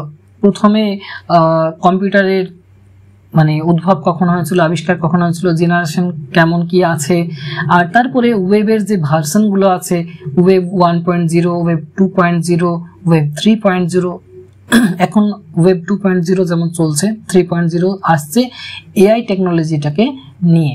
তো AI আমরা আশা করি জানি, আর্টিফিশিয়াল ইন্টেলিজেন্স, এটা ওয়েব 3.0 একটা মানে আবিষ্কার বলতে পার। তো একটা বিষয় কি, এই ICT পেপারটা পড়লে না অনেক কিছু তথ্য পাওয়া যাবে, যেগুলো আমাদের জীবনে এখন বিশালভাবে কিন্তু জড়িয়ে পড়েছে। আমরা বিভিন্ন সোশ্যাল যে মাধ্যমগুলো রয়েছে, সামাজিক, ফেসবুক, হোয়াটসঅ্যাপ, এগুলো তো এক একটা অ্যাপ্লিকেশন সফটওয়্যার এবং একটা সোশ্যাল মাধ্যম। তো সেই জিনিসগুলো মানে ভালোভাবে আরো কিন্তু জানা যাবে। যে ICT টুলস আছে, ওগুলো ICT টুলসের মধ্যে পড়ছে। তাহলে এগুলো পড়তে কিন্তু আরো ভালো লাগবে। ইউটিউব কবে আবিষ্কৃত হয়েছে, ইউটিউবের প্রতিষ্ঠাতা কে আছেন, উইকিপিডিয়া কি, ওখান থেকে কি জানা যায় সেটা প্রতিষ্ঠাতা কে আছেন, ফেসবুকের প্রতিষ্ঠাতা কে আছেন, এগুলোর কাজ কি, এই সব জিনিসগুলো। তাহলে এসিবিজি 11 পেপারটা কিন্তু আমাদের পড়াশোনার সঙ্গে একদম দৈনন্দিন জীবনেও কিন্তু আমরা বুঝতে পারছি এটা কিন্তু একটা গুরুত্বপূর্ণ প্রভাব আমাদের রয়েছে। তাহলে এই পেপারটা কিন্তু পড়লে অনেক কিছু তথ্য জানা যাবে। পেপারটা ইউনিভার্সিটির যে বইটা দেওয়া হয় সেটা কিন্তু ইংলিশ ভার্সন দেওয়া হয়, যেহেতু কম্পিউটার রিলেটেড যা কিছু থাকে সবকিছুতে ইংলিশ ভার্সনেই দেওয়া হয়। এমনকি তোমাদের ইতিহাসের বইগুলো মনে হয় একটা ইংলিশ ভার্সনে দেওয়া হবে। এগুলোর রেফারেন্স বই খুঁজতে হবে বা নিজেকে গুগল থেকে সার্চ করে কিছু কিছু কনভার্ট করে নিতে হবে বা রেফারেন্স খুঁজে নিতে হবে। তো এসিবিজি 11 পেপার, এটা তাহলে আইসিটি ইন এডুকেশন। তো এটা গেল থার্ড সেমিস্টারের বিষয়। থার্ড সেমিস্টারে কি বললাম, 3টে অনার্স পেপার, সিসি পেপার, তার সঙ্গে আসছে কি না একটা জি পেপার, মানে ইতিহাস থাকলে ইতিহাস, জিএসএ ওটা 31 কোড হবে, পল সায়েন্সের ক্ষেত্রে জিএপিএস 41 কোড হবে, আর ইংলিশের ক্ষেত্রে জিইজি 31 কোড হবে, সরি 41 বলছি, থার্ড সেমিস্টারের সমস্ত 31 কোড হবে। আর এসিবিজি 11 এটা হচ্ছে একটা কম্পালসারি পেপার থার্ড সেমিস্টারে। আচ্ছা, যেগুলো বলছি সেগুলো বুঝতে পারা যাচ্ছে তো?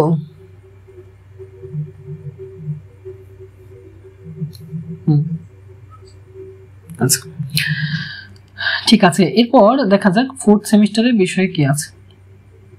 ফোর্থ সেমিস্টারে অনার্স পেপারগুলো কিভাবে শুরু হবে, ওখানে 7-এ শেষ হচ্ছে সিসিবিজি 7-এ, তাহলে এখানে 8, 9, 10 এই 3টি পেপার হবে। 8 পেপার হচ্ছে বাংলা কথা সাহিত্যের পেপার। এটা সব থেকে ভালো লাগবে এই পেপারটা পড়তে, মানে ছাত্রছাত্রীদের কোন বিষয়গুলো সহজ, কোন বিষয়গুলো কঠিন লাগতে পারে সেগুলো একটু আন্দাজ করা যায়। কারণ মানুষের গল্প পড়তে, উপন্যাস পড়তে ভালো লাগে, আর এগুলো কি একটা গল্পের আমি বিষয়টা জেনে গেলে না বানিয়েও লিখতে পারবো পরীক্ষাতে, এটা কিন্তু হয়। কেননা ওই যে ছন্দ অলঙ্কার পেপার বললাম, ওটা কিন্তু মানে পুরো মনে রাখতে হবে ছন্দের বৈশিষ্ট্যগুলো কি, তাছাড়া বানিয়ে তো আর তৈরি করতে পারবো না আমি ছন্দ অলঙ্কার। কিন্তু এখানে একটা গল্পের কনসেপ্টটা যদি আমি জানি, কাহিনীটা, তাহলে কিন্তু আমি বানিয়ে অ্যান্সার লিখে দিতে পারবো যে কোনো ধরনের। আর সেই পেপারটা হচ্ছে সিসিবিজি 8 পেপার। এটা কিন্তু কথা সাহিত্যের পেপার, মানে ছোট গল্প এবং উপন্যাসের পেপার। তো এখানে উপন্যাস কি কি আছে, এই পেপারে উপন্যাস আছে বঙ্কিমচন্দ্রের কপালকুণ্ডলা, একটা ফেমাস উপন্যাস, এটা সিনেমাও হয়েছে সবাই জানে। এছাড়া আছে রবীন্দ্রনাথের ঘরে বাইরে,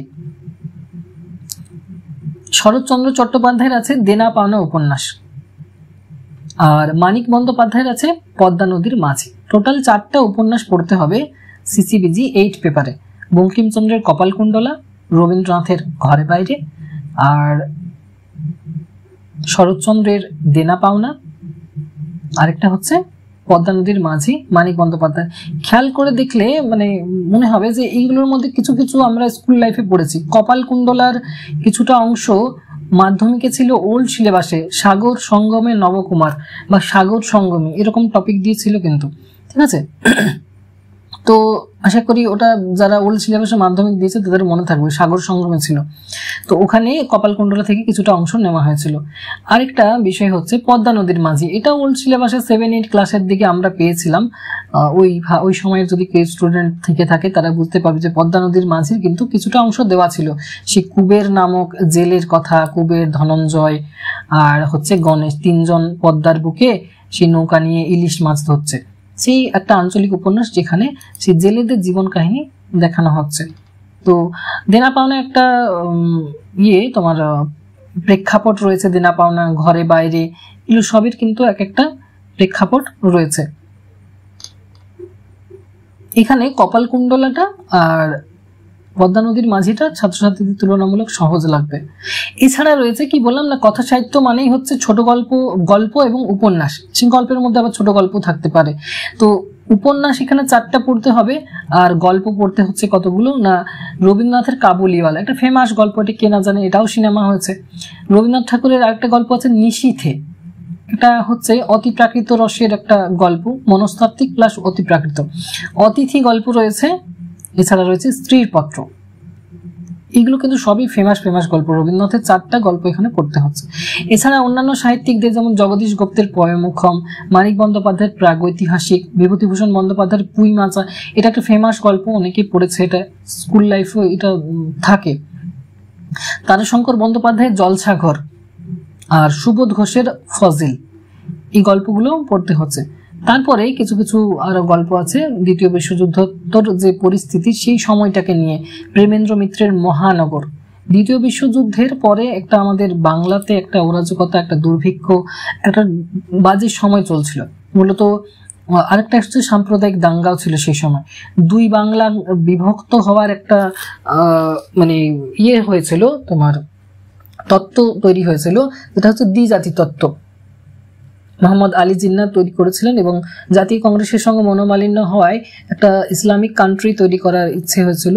তো সেই দ্বিজাতি তত্ত্বের ফলে ভারতবর্ষের ভাগ হয়েছিল পাকিস্তান এবং ভারতবর্ষ, যেটারই অংশ বাংলাদেশ পূর্ব পাকিস্তান ছিল আর পশ্চিম পাকিস্তান মিলে পাকিস্তান ছিল। তো সেই প্রেক্ষাপট, তার সঙ্গে হচ্ছে আবার দুর্ভিক্ষ, যেহেতু দ্বিতীয় বিশ্বযুদ্ধ পার হয়ে গেছে, ভারতে তথা বাংলাতে দেখা যাচ্ছে অনাহারে মানুষের মৃত্যু, চাষাবাদ বন্ধ হয়ে গেছে, সমস্ত যে ইয়েগুলো ছিল খাদ্য শস্য বা যা কিছু ছিল সব তো বাজেয়াপ্ত করে রেখেছিল ব্রিটিশরা, যেহেতু তারা দ্বিতীয় বিশ্বযুদ্ধে অংশগ্রহণ করেছিল।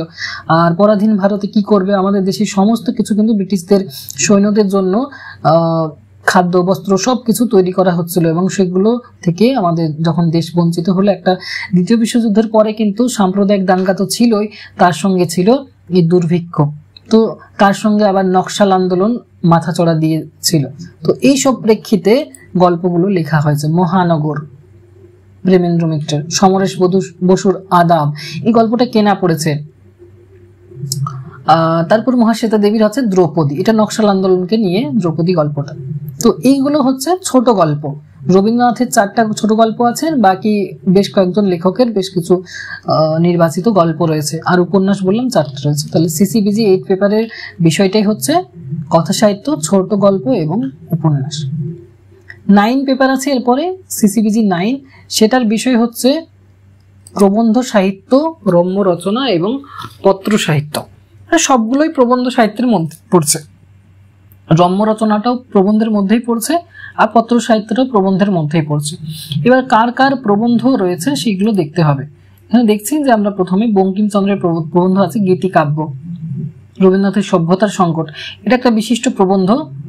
রবীন্দ্রনাথের মৃত্যু বর্ষে 1941 সালে যখন রবীন্দ্রনাথের 80 বছর বয়স, সেই বছর মানে তার শেষ যে জন্মদিন, সেই জন্মদিনে তিনি পাঠ করার জন্য এই প্রবন্ধটা লিখেছিলেন, কিন্তু দুর্ভাগ্যবশত তিনি পাঠ করতে পারেননি।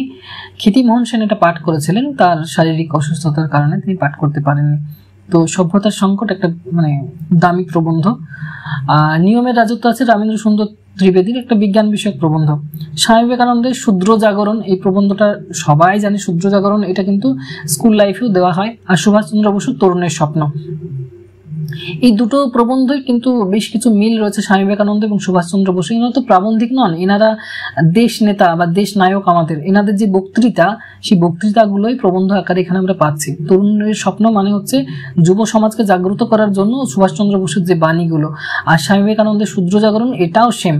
শূদ্র বলতে অস্পৃশ্য জাতির কথা বলা হচ্ছে না, শূদ্র বলতে ভারতের অবস্থার কথা বলা হচ্ছে। ভারত শূদ্রের মতোই অস্পৃশ্য জাতিতে পরিণত হয়ে গেছে, ব্রিটিশদের দ্বারা নিপীড়িত হচ্ছে, শোষিত হচ্ছে, যেরকম আর্যদের দ্বারা শূদ্ররা নিপীড়িত হয়েছিল। সেটাই এখানে স্বামী বিবেকানন্দ বলছেন যে আমাদের ভারতবর্ষ শূদ্রত্ব প্রাপ্ত হয়ে আছে, কেননা আমাদের শোচনীয় অবস্থা, আমাদেরকে জাগতে হবে। আমরা এখন শূদ্র, সবাই শূদ্র, এখানে জাতি ধর্ম বর্ণ নির্বিশেষে গোটা ভারতবর্ষ শূদ্র, আমাদের জাগরণ দরকার। সেই যে বাণীগুলো, যে বক্তৃতাগুলো, সেগুলো শূদ্র জাগরণ। আর তরুণের স্বপ্ন, সুভাষচন্দ্র বসু তিনিও সেই তরুণ জাতিকে পুনরুজ্জীবিত করার জন্য বা স্বাধীনতার জন্য যাতে উদ্দীপিত হয় সেই জন্য যে কথাগুলো বলেছেন। এই দুটো প্রবন্ধ কিন্তু বেশ দামি। এখানে তরুণের স্বপ্ন যে প্রবন্ধটা, এটা ফার্স্ট ইয়ারে ছিল, মনে পড়ছে কারো? তরুণের স্বপ্ন প্রবন্ধটা ফার্স্ট ইয়ারে ছিল না? এই বিজি 11 যে পেপারটা আছে না, কম্পালসারি পেপার ফার্স্ট ইয়ারে, ওটাতে ছিল তরুণের স্বপ্ন। আর স্বামী বিবেকানন্দেরও আরেকটা প্রবন্ধ ছিল, শূদ্র জাগরণ ছিল না, কিন্তু এরকমই একটা প্রবন্ধ ছিল স্বামী বিবেকানন্দের, জানি না কার কি মনে আছে। তবে সুভাষচন্দ্র বসু তরুণের স্বপ্নের প্রবন্ধটা ছিল। সত্যেন্দ্রনাথ বসুর শিক্ষা ও বিজ্ঞান, অন্নদাশঙ্কর রায়ের যে দেশে বহু ধর্ম বহু ভাষা, বুদ্ধদেব বসুর রবীন্দ্রনাথ উত্তর সাধক, বিনয় ঘোষের সংস্কৃতির সামাজিক দূরত্ব, কালীপ্রসন্ন সিংহের হুতম পেঁচার নকশা থেকে চড়ক প্রবন্ধটা আছে। এখানে দেখো পরের যে মডিউলটা, এখানে যে প্রবন্ধগুলো বঙ্কিমচন্দ্রের, তার মধ্যে একটা প্রবন্ধ কিন্তু ফার্স্ট ইয়ারে ছিল। কমলাকান্তের দপ্তর থেকে 3টে প্রবন্ধ আছে, একাকে গায়ে ওই, পতঙ্গ আর বিড়াল। এই প্রবন্ধ গ্রন্থের অন্তর্গত 3টে প্রবন্ধ আছে সিলেবাসে। এখানে এই যে পতঙ্গ প্রবন্ধটা, এটা কিন্তু ফার্স্ট ইয়ারে ছিল, এই বিজি 11 পেপারে ফার্স্ট ইয়ারে পতঙ্গ প্রবন্ধটা ছিল, যারা পড়েছে তারা আশা করি জানবে। তো 3টে প্রবন্ধ বঙ্কিমচন্দ্রের, রবীন্দ্রনাথের আরেকটা প্রবন্ধ আছে লাইব্রেরি, এটাও ছিল, এটাও ফার্স্ট ইয়ারে ছিল এই বিজি 11 পেপারে। তাহলে কিছু কিছু রিপিট হচ্ছে এখানে সেকেন্ড ইয়ারে। সৈয়দ মুজতবা আলীর বই কেনা প্রবন্ধটা আছে। আর এছাড়া পত্র সাহিত্য কতগুলো আছে, ছিন্ন পত্রাবলীর 107, 8 আর 55 সংখ্যক পত্র। ছিন্ন পত্রাবলী হচ্ছে ছিন্ন পত্রেরই পরবর্তী সংকলন পরবর্তী, এবং ছিন্ন পত্র কখন লেখা হয়েছে, রবীন্দ্রনাথ ঠাকুর যখন বাংলাদেশে গিয়েছিলেন জমিদারি দেখাশোনা করার জন্য দায়িত্ব পেয়ে, প্রথম বাড়ি থেকে কোনো একটা দায়িত্ব পেলেন এবং বাইরে বেরোলেন। বাংলাদেশে 10 বছর ছিলেন তিনি, কালীগ্রাম, পাতিশ্বর, শাহজাদপুর এইসব জায়গা দিন রাত্রি তিনি বোটেই ভাসমান ছিলেন, পদ্মা নদীতে বোটে ঘুরে বেড়াচ্ছিলেন এবং সূর্যোদয়, সূর্যাস্ত, রাত্রি সমস্ত কিছু প্রকৃতির তিনি অনুভব করছেন। আর সেই বিষয়গুলো নিয়ে বেশ কিছু তিনি প্রবন্ধ লিখেছিলেন। প্রবন্ধ মূলত তিনি চিঠি লিখেছিলেন তার ভ্রাতুষ্পুত্রী ইন্দিরা দেবীকে, আর সেই চিঠিগুলোকেই পরে তিনি প্রবন্ধ আকারে প্রকাশ করেছিলেন। সেটাই হচ্ছে ছিন্নপত্র। ছিন্নপত্রের পরবর্তী সংকলন যেটা যেটা বিশ্বভারতী থেকে প্রকাশ করা হয়েছিল 1960 সালে, সেটাকেই বলা হয় ছিন্নপত্রাবলী। এখানে ভ্রাতুষ্পুত্রী ইন্দিরা দেবীকে লেখা বেশ কিছু চিঠিপত্র আমরা পাবো, 107 আর 55। এই চিঠিগুলো তিনি লিখেছিলেন ভ্রাতুষ্পুত্রী ইন্দিরা দেবীকে। কোথা থেকে না, বাংলাদেশ থেকে, যখন বোটে তিনি ভেসে বেড়াচ্ছেন।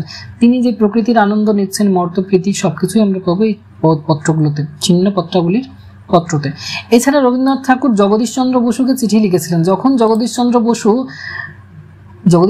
তো একজন বাঙালি বিজ্ঞানী, যখন তিনি বিদেশে গিয়েছিলেন বিজ্ঞান সাধনার জন্য, গবেষণার জন্য, তখন তাকে টাকা পয়সা পাঠানো থেকে শুরু করে ত্রিপুরার রাজার সাহায্য নিয়ে রবীন্দ্রনাথ তাকে কিন্তু অনেক সহায়তা করতেন, এমনকি চিঠি লিখতেন। দুজনের মধ্যে যে পারস্পরিক চিঠিগুলো দেওয়া নেওয়া হতো, সেগুলোরই একটা চিঠি হচ্ছে এই চিঠিটা, জগদীশচন্দ্র বসুকে লিখিত রবীন্দ্রনাথের চিঠি। তাকে আশ্বাস দিচ্ছেন যে তোমার ওখানে কোনো অসুবিধা হবে না, তুমি গবেষণায় মন দাও, তোমার আর্থিক যা অসুবিধা হবে সেগুলো আমি এখান থেকে সাহায্য করব, সেই বিষয় নিয়ে কিন্তু এই চিঠিটা। আর রামানন্দ চট্টোপাধ্যায়কে লিখিত রবীন্দ্রনাথের আরেকটা চিঠি আছে। রামানন্দ চট্টোপাধ্যায় হচ্ছেন প্রবাসী পত্রিকা সম্পাদক, প্রবাসী অর্থাৎ প্রবাস থেকে তিনি এই পত্রিকা প্রথমে সম্পাদনা করতেন, তারপরে এটা কলকাতা থেকে প্রকাশিত হয়েছিল। সেই রামানন্দ চট্টোপাধ্যায়কে তিনি একটা চিঠি লিখেছিলেন। রবীন্দ্রনাথ ঠাকুর একসময় মুসোলিনির ডাকে, বেনিটো মুসোলিনি আশা করি সবাই জানো, ফ্যাসিস্ট আন্দোলন আশা করি সবাই জানো, একনায়কতন্ত্রের কথা জানো, হিটলারের কথা জানো, সেরকম বেনিটো মুসোলিনি ছিলেন, একনায়কতন্ত্র প্রতিষ্ঠিত হয়েছিল ইতালিতে। আর সেই সময় রবীন্দ্রনাথ ঠাকুর যখন বিশ্বকবি হলেন, নোবেল পুরস্কার পেলেন, তখন তাকে আমন্ত্রিত করা হয়েছিল ইতালি থেকে বেনিটো মুসোলিনি। ভারতবর্ষের অনেকে যেতে তাকে বারণ করেছিলেন যে ওখানে কিন্তু অনেক বর্বরতা চলছে তার নেতৃত্বে, তিনি একনায়কতন্ত্র সেই ফ্যাসিবাদ চালাচ্ছেন, আপনি যাবেন না। রবীন্দ্রনাথ ঠাকুর কিন্তু কারো কথা না শুনে সেখানে গিয়েছিলেন এবং সবার দ্বারা সমালোচিত হয়েছিলেন। আর সেই বিষয় নিয়েই কিন্তু এখানে চিঠিটা রামানন্দ চট্টোপাধ্যায়কে তিনি লিখছেন যে আমি কি ভুল করেছিলাম, আমাকে একটা দেশ আমন্ত্রণ করেছিল, আমি সেখানে শুধু গিয়েছিলাম তাদের উন্নতির নাম শুনে, যে ওখানে অনেক উন্নতি হয়েছে, যেগুলো ভারতবর্ষের কাজে লাগাতে আমি পারতাম এসে। আমি জানতাম না যে ইতালিতে এতটা শাসন চলছে বেনিটো মুসোলিনির। তো সেই বিষয়গুলো নিয়ে চিঠি, এগুলো কিন্তু একটু মন দিয়ে পড়লে বিষয়গুলো অনেক কিছু জানা যাবে, মানে আমরা বাংলার সম্মুখে অনেক কিছু কিন্তু জানতে পারবো। ঠিক আছে, তো একটা জগদীশচন্দ্র বসুকে লিখিত চিঠি আর একটা রামানন্দ চট্টোপাধ্যায়কে লিখিত চিঠি রবীন্দ্রনাথের। এই যে পুরো চিঠিগুলো সবই কিন্তু রবীন্দ্রনাথেরই পাঠানো চিঠি। তাহলে বুঝতে পারছো সিসিবিজি 9 পেপার, যেটা হচ্ছে প্রবন্ধ সাহিত্যের অন্তর্গত, সেখানে বেশ কিছু প্রবন্ধ রয়েছে আর চিঠিপত্র রয়েছে রবীন্দ্রনাথের। সিসিবিজি 10 পেপার, অনার্স পেপারের যেটা একদম শেষ পেপার, 10th পেপার, ওটা হচ্ছে সাহিত্যের রূপরীতি আর সাহিত্যিক আন্দোলন। সাহিত্যের রূপরীতি কাকে বলে? সাহিত্যের রূপরীতি মানে আমরা সাহিত্যের যে সংরূপগুলো আছে না, সাহিত্যের সংরূপগুলোকে এখানে বলা হচ্ছে। সংরূপ বলতে সাহিত্যের কি কি ভাগ রয়েছে, কি কি শাখা রয়েছে, কাব্য কবিতা, গল্প, উপন্যাস, নাটক, প্রবন্ধ, এই যে এতগুলো শাখা রয়েছে, এইগুলোর সংজ্ঞা, এগুলোর বৈশিষ্ট্য, এটাই হচ্ছে এই পেপারের বিষয়। আর বেশ কিছু সাহিত্যিক আন্দোলন রয়েছে এই পেপারের বিষয়বস্তুতে। তাহলে এই যে কাব্য, নাটক, কবিতা কাকে বলে, কাব্য কাকে বলে, মহাকাব্য কাকে বলে, এগুলোর বৈশিষ্ট্য, সনেট কাকে বলে, কবি গান কাকে বলে, নাটক কত ধরনের হয়, কমেডি, ট্র্যাজেডি, একাঙ্ক নাটক, বেতার নাটক, ঐতিহাসিক নাটক, পৌরাণিক নাটক, মানে প্রতিটা সংরূপ বা শাখার সংজ্ঞা, বৈশিষ্ট্য, শ্রেণী বিভাগ করতে হবে। উপন্যাস কাকে বলে, ছোট গল্প কাকে বলে, এগুলোর বৈশিষ্ট্য, এগুলোর শ্রেণী, এইসবই পড়তে হবে। কিছু কিছু উদাহরণ পড়তে হবে। প্রবন্ধ, প্রবন্ধের ক্ষেত্রে প্রবন্ধ কত ধরনের, প্রবন্ধ মূলত দুই ধরনের, বস্তুনিষ্ঠ আর ব্যক্তিনিষ্ঠ, সেইগুলোর আলোচনা, ঠিক আছে। আর সাহিত্যের যে আন্দোলনগুলো রয়েছে, সাহিত্যিক আন্দোলনগুলো, সেইগুলো কি কি না আমরা জানি যে যেসব কবিতা, গল্প, উপন্যাস বা যা কিছু লেখা হচ্ছে, মূলত কবিতাগুলো, সেগুলো কোন কোন থটের উপর দিয়ে, কোন কোন চিন্তার উপর দিয়ে লেখা হয়। একটা কবিতা, রবীন্দ্রনাথের যদি কোনো কবিতা বলি, ওই যে বাংলাদেশে গেছিলেন, তখন তিনি রোমান্টিক কবিতা লিখছেন, মর্তপ্রীতি, খোলা আকাশ, নদী, সূর্যোদয়, সূর্যাস্ত, তাহলে সেটা রোমান্টিসিজমের আমরা একটা দৃষ্টান্ত বলতে পারি। সেই রকম যদি কেউ ক্লাসিক সাহিত্য লেখেন, তাহলে সেটাকে ক্লাসিসিজমের মধ্যে বলবো আমরা। এই যে রোমান্টিসিজম, ক্লাসিসিজম, এগুলো কোথা থেকে আসছে, উদ্ভব কোথায়, কিভাবে এলো। যেমন হচ্ছে কোন একটা বাস্তব ঘটনাকে নিয়ে যদি কবিতা লেখা আছে, কল্লোল গোষ্ঠীর যারা লেখক, যারা দ্বিতীয় বিশ্বযুদ্ধের সেই পরবর্তী সময় বা তার কিছু আগের সময় আবির্ভূত হয়েছিলেন, তারা বাস্তববাদী ছিলেন। তারা দেখছেন যে রোমান্টিকতা দিয়ে কিন্তু মানুষকে বোঝানো যাবে না। এখন পরিস্থিতিটা উত্তাল রয়েছে, দুর্ভিক্ষ রয়েছে, মহামারী রয়েছে, তার সঙ্গে রয়েছে পরাধীনতার জ্বালা। মানুষকে কিন্তু এখন সময়, বাস্তবতাটা জানাতে হবে, তাহলে বাস্তববাদী কবিতা লিখতে হবে। তাহলে ওটা ছিল রিয়েলিজমের প্রভাব। রিয়েলিজম থেকে আবার এসেছে সুর রিয়েলিজম। তো এই যে সাহিত্যিক যে মতবাদগুলো, এইগুলো নিয়ে আলোচনা আছে এখানে সাহিত্যিক আন্দোলনে, এগুলো ডিটেলস আছে। ন্যাচারালিজম মানে হচ্ছে প্রকৃতিবাদ। তো বুঝতেই পারছো যে এই পেপারটাতে আমরা দেখতে পাচ্ছি কি কি আছে। সিসিবিজি 10th পেপারটা পুরোটাই হচ্ছে কি না বিভিন্ন সাহিত্যিক যে শাখাগুলো, সেই শাখাগুলোর আলোচনা, আর তার সঙ্গে রয়েছে সাহিত্যিক আন্দোলনগুলো। তাহলে এগুলো হচ্ছে অনার্স পেপারগুলো 4th সেমিস্টারে। 3rd সেমিস্টারে অনার্স পেপার বললাম সিসিবিজি 5, 6, 7, আর 4th সেমিস্টারে অনার্স পেপার হলো সিসিবিজি 6, 7 আর 6 বলছি, 8, 9 আর 10। তাহলে টোটাল 5 থেকে একদম 10 পর্যন্ত অনার্স পেপার হচ্ছে দুটো সেমিস্টারে। হ্যাঁ, এবারে পাশের পেপারের কথা বলি। জিএচআই 31 ছিল যদি 3rd সেমিস্টারের পাশের পেপার, তাহলে জিএচআই 41 হবে 4th সেমিস্টারের পাশের পেপার। 4th সেমিস্টারের পাশের পেপারগুলোর ক্ষেত্রে আমি বললাম কোডটা একটু ভালো করে দেখে নেবে, 41 আছে নাকি 42 আছে, কারণ এখানে এটা স্পেশাল পেপার হিসেবে নেওয়া হয়, সবার ক্ষেত্রে একই হয় না, যে যেটা চুজ করেছে তার ক্ষেত্রে সেটা থাকবে। 4th সেমিস্টারের জি পেপারটা সবাই একটু লক্ষ্য করবে যে এটা আমার জি 41 আছে নাকি জি 42 আছে। ইতিহাস যদি হয় জিএসআই 41, জিএসআই 42। এটাতে কি আছে, মেকিং অফ কন্টেম্পোরারি ইন্ডিয়া, মানে সমকালীন ভারতবর্ষ বা ভারত নির্মাণ, তো সেটা এখানে বিষয়। এবার যদি এটা 42 কেউ নিয়ে থাকে, সেক্ষেত্রে তার বিষয় হবে বিশ্বের ইতিহাস হবে, ঠিক আছে। তো এখানে আমরা কি কি পাবো, যদি ইতিহাস হয় পাশের বিষয় এবং 4th সেমিস্টারে আমার জিএসআই 41 থাকে, তাহলে আমি কি কি বিষয় এখানে পাচ্ছি। তো এই ক্ষেত্রে ভারতবর্ষের যে সালটা খেয়াল করতে হবে, এখানে কিন্তু 1935 সাল থেকে শুরু হচ্ছে ভারত শাসন আইন দিয়ে, মানে ব্রিটিশদের আগমন ঘটেছে ভারতবর্ষে এবং তাদের যে বিভিন্ন আইন শাসন, তারপরে একসময় ভারতবর্ষ স্বাধীনতা পেল, সংবিধান রচনা হলো, ঠিক আছে। আম্বেদকারের বিষয়ে এখানে জানতে হবে, বি.আর. আম্বেদকারের বিষয়ে, সংবিধান সভার গঠন কিভাবে হলো, সংবিধান সভার কার্যাবলী, সংবিধানের বৈশিষ্ট্যগুলো, সংবিধানের যা কিছু আছে সংবিধান সম্পর্কিত সেগুলো আছে, বিভিন্ন গণতান্ত্রিক আন্দোলন পাবো।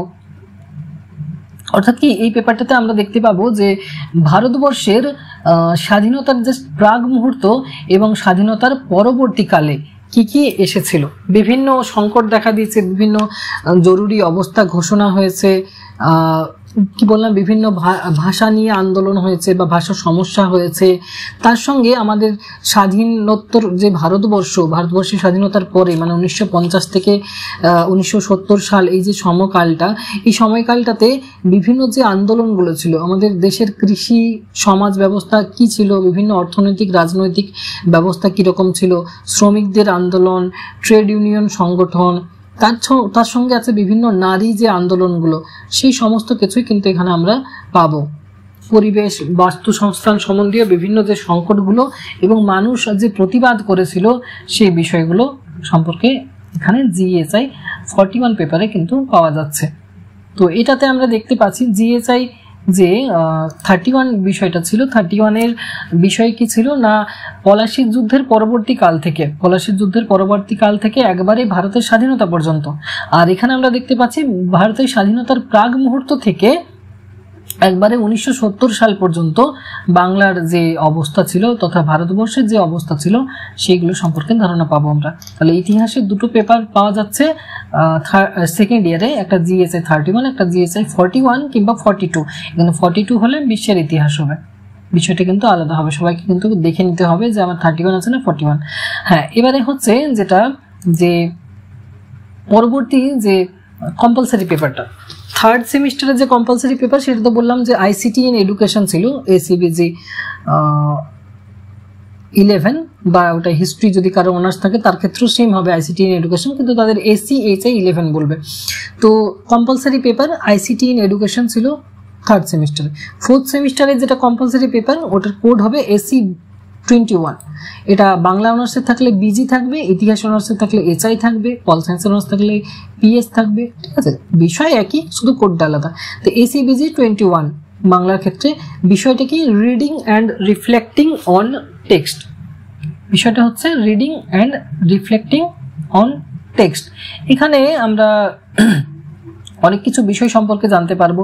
সাক্ষরতা বলতে কি বোঝায়, মূল্যবোধ বলতে কি বোঝায়, মূল্যবোধের বৈশিষ্ট্যগুলো কি কি, সাক্ষরতার অভিযান সম্পর্কে, এছাড়াও আরো বেশ কিছু, যে যেমন হচ্ছে বিভিন্ন ধরনের আমাদের যে পড়াশোনার সঙ্গে যে বিষয়গুলোকে খেয়াল রাখতে হয়, আর প্রতিবন্ধীদের যে পড়াশোনা, বিভিন্ন যে মাধ্যমগুলো রয়েছে, প্রতিবন্ধীরা যেরকম বিভিন্ন মাধ্যমে পড়াশোনা করে, তাদের যেসব সরঞ্জামগুলো যারা ব্যবহার করে থাকে, সেই সব সরঞ্জামগুলো বা বিষয়গুলো। তো যেটা বলছিলাম যে এসিবিজি 21 যে পেপারটা, এটাতে আমরা মানে কি বলবো, এটা একটা কোনো টপিক নিয়ে নয়, পুরো ভ্যারাইটিস আছে পেপারটার মধ্যে। কি বললাম না, প্রথমত শুরুই হচ্ছে সাক্ষরতা দিয়ে, এবং সাক্ষরতা কাকে বলে, বিভিন্ন ধরনের পাঠ আমরা যে পড়াশোনা করছি, যারা ডিএলএড করেছে বা পরবর্তীতে ডিএলএড করবে, তাদের ক্ষেত্রে বেশ কিছু জিনিস এখানে কিন্তু কম্পালসারি পাওয়া যাবে, অনেক কিছু কমন আছে। যেমন হচ্ছে পঠন কাকে বলে, পাঠের উদ্দেশ্য কি, পঠন কত ধরনের হয়ে থাকে, মানে শিশুদেরকে শিক্ষা দেওয়ার জন্য এগুলো আমাদের জানা দরকার। শিশু মনস্তত্ত্ব থেকে শুরু করে এই যে পাঠগুলো, সরব পাঠ, নীরব পাঠ কিভাবে হয়, বাচ্চাদের কতটা কাজে লাগে। তাছাড়াও আরো বেশ কিছু ওয়েবসাইট নিয়ে আছে, ওয়েব নিয়ে এখানে কিছু আলোচনা আছে। এছাড়া প্রতিবেদন কাকে বলে, প্রতিবেদন কত ধরনের হয়ে থাকে, সাংবাদিকতা, সেক্ষেত্রে প্রতিবেদনের ভূমিকা। তাছাড়া আরো হচ্ছে যেমন হাতের লেখার গুরুত্বপূর্ণ দিকগুলি, ভালো হাতের লেখার বৈশিষ্ট্য, একজন শিক্ষক তার কি রকম ভূমিকা থাকবে শিশু শিক্ষার ক্ষেত্রে, ঠিক আছে, একজন শিক্ষক ছাত্রকে কিভাবে ছাত্রকে একটা ধারণা দেবেন বা প্রসারিত করবেন, কিভাবে গাইড করবেন।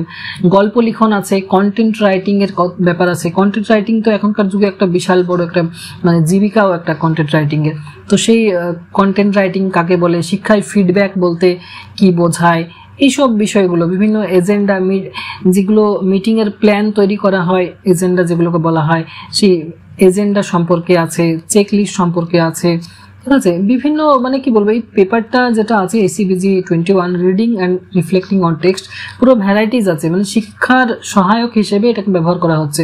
আমরা জানি সিভি, যেটা কারিকুলাম ভিটাই বলি, সিভি বা যেটাকে বায়োডাটা বলি, সেটাও এখানে আছে। জীবন বৃত্তান্ত কাকে বলে, সেটা লেখার নিয়ম কি কি আছে, সিভি কিভাবে বানাতে হয়। অর্থাৎ বুঝতেই পারছো যে এই পেপারটা কিন্তু মানে পুরো মিক্সড কন্টেন্ট দিয়ে তৈরি হয়েছে এই পেপারটা।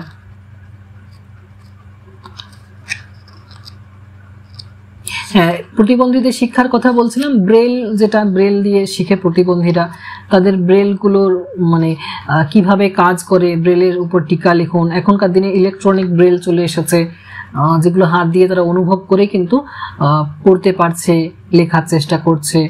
মানুষের নৈতিক শিক্ষার কথা বলা হচ্ছে, মূল্যবোধের কথা বলা হচ্ছে, সেই সব বিষয় আছে যে এসিবিজি 21 যে পেপারটা আছে, reading and reflecting on text. এই পেপারগুলোর বইগুলো কিন্তু স্টাডি সেন্টার থেকে ইংলিশ ভার্সনে দেওয়া হয়। তাতে একটু সমস্যা তৈরি হয়, কারণ আইসিটিটা না হয় এর আগের যেটা 3rd সেমিস্টারের পেপার আছে ICT in education computer related, ওটা না হয় স্টুডেন্টরা বুঝে নেবে। কিন্তু এটার ক্ষেত্রে বাংলা স্টুডেন্ট যদি একটু ইংরেজিতে কাঁচা হয়, তার ক্ষেত্রে কিন্তু রেফারেন্স বইয়ের প্রয়োজন হয়, তাকে কিন্তু এগুলো বুঝে পড়তে হয়, কিংবা গুগল কনভার্ট করে করে বিষয়গুলো জানতে হবে। আর এই দুটো পেপার কি বললাম, যা পরীক্ষার্থীদের কাছে কিন্তু নতুন, আর শুধু পাস করার জন্য নয়, জানার জন্য অনেক কিছু বিষয় আছে। ছেলেরা যেহেতু এই কম্পিউটার, মোবাইল এগুলোর প্রতি একটু মানে তাদের আকর্ষণটা বেশি থাকে, তারা কিন্তু এগুলো সম্পর্কে জানবে। আর মেয়েদের ক্ষেত্রে যেহেতু একটু আকর্ষণটা দেখে যে কম থাকে, কিন্তু তারা জানলেও কিন্তু অনেক কিছু জানতে পারবে। কারণ আইসিটির যে পেপারটা রয়েছে 3rd সেমিস্টার, যেটা compulsory paper ICT in education ACBG 11 code, সেটা জানলে কি না আমাদেরকে কেউ ঠকাতে পারবে না। ফোন কিনবো, কোন অপারেটিং সিস্টেম, র্যাম কত, আবার ফোন মেমারি কত আছে, অপারেটিং সিস্টেম কোনটা ভালো, কোন অ্যাপগুলো হার্মফুল, কোন অ্যাপগুলো আমার ফোনের জন্য সুটেবল, ল্যাপটপের জন্য কোন ইয়েটা ভালো, তোমার সিস্টেমটা ভালো, এইসব কিন্তু সব ধারণা পাওয়া যাবে আইসিটি ইন এডুকেশন পেপারটাতে, যেটা 3rd সেমিস্টারের কি আছে না কম্পালসারি পেপার। তো ওই পেপারটা আমি বলবো সবাইকে ভালো করে পড়তে, পরীক্ষার জন্য নয়, অনেক কিছু তথ্য পাওয়া যাবে ওখানে কিন্তু, মানে জানার জন্য। যারা কম্পিউটারে এমনি কোনো কোর্স করেছে তাদের কাছে পেপারটা একদমই সহজ, জলের মতো হবে। কিন্তু যারা একদম কম্পিউটারের সঙ্গে ডিট্যাচ, কম্পিউটার এখনো পর্যন্ত চালায়নি, তাদের ক্ষেত্রে কিন্তু কম্পিউটার এটা একটু টাফ হবে। তাদের শেখার জন্য ভালো, কিন্তু আমরা ফোনে যে এত কিছু অ্যাপ্লিকেশন ব্যবহার করছি, এগুলো সম্পর্কে তো ধারণা তো থাকতে হবে না। এই যে গুগল মিট অ্যাপ্লিকেশন ব্যবহার করছি, এটা কি সফটওয়্যার? ফোনে যে গুগল মিটে টাচ করছি, খুলে যাচ্ছে সঙ্গে সঙ্গে, ভেতরে কি প্রোগ্রামিং করা আছে, যে সঙ্গে সঙ্গে যেটা টাচ করছি সেটাই খুলে যাচ্ছে। মেয়েদের বিভিন্ন ধরনের অ্যাপ ব্যবহার করে, বিউটি প্লাস থেকে শুরু করে বিভিন্ন যে অ্যাপগুলো রয়েছে, সেই অ্যাপগুলো আসলে কি সফটওয়্যারের ওপর বেস করে তৈরি, কি আছে ওগুলো অ্যাপ্লিকেশন সফটওয়্যার নাকি সিস্টেম সফটওয়্যার নাকি প্রোগ্রামিং সফটওয়্যার, তো এই বিষয়গুলো সম্পর্কে একটা কিন্তু ধারণা তৈরি হয়েছে। তো যাই হোক, এইগুলো ছিল সেকেন্ড ইয়ারের দুটো যে সেমিস্টার রয়েছে তার আমি ডিটেলস আলোচনা করলাম। তো তাতে আশা করি সিলেবাসটা বুঝতে পারলে এরপর এইগুলো পারলে খাতায় তুলে নেবে। কারো যদি দরকার হয় সিলেবাসটা এইভাবে পিডিএফে আমি যেভাবে আলোচনা করলাম, তো হোয়াটসঅ্যাপে মেসেজ করবে, আমি পিডিএফগুলো কিন্তু পাঠিয়ে দেবো।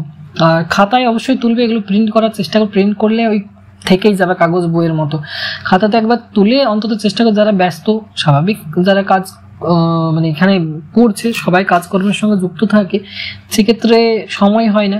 তো সিলেবাসটা অন্তত একবার খাতায় টুকলে আমার মনে হয় যে একটু কনসেপ্টটা ক্লিয়ার থাকবে, কোন পেপারে আমার কি আছে। তো পিডিএফগুলো প্রয়োজন হলে আমাকে বলবে, আমি পিডিএফগুলো কিন্তু পাঠিয়ে দেবো। আর আমি তো অনলাইন ব্যাচ শুরু করি প্রতি বছর, কেউ ক্লাস করতে চাইলে আমাকে জানাবে, পরবর্তীতে ক্লাস শুরু করা হবে। অনলাইন ক্লাস সপ্তাহে 2 দিন দেওয়া হয়। আচ্ছা, এরপর বলো যদি কোনো অসুবিধা আছে, কিছু জানার আছে বলতে পারো, ওটা আমি জানিয়ে দেবো। যারা যারা ক্লাসে ইচ্ছুক তারা আমাকে জানিয়ে রাখুক, আমি জানিয়ে দেবো ব্যাচ শুরু করলে। তবে বেশি দেরি নয়, এপ্রিলের শেষে বা মে মাসের শুরুতে ক্লাস শুরু করবো। ঠিক আছে, আজকে এই পর্যন্তই থাক। গুড নাইট সবাইকে।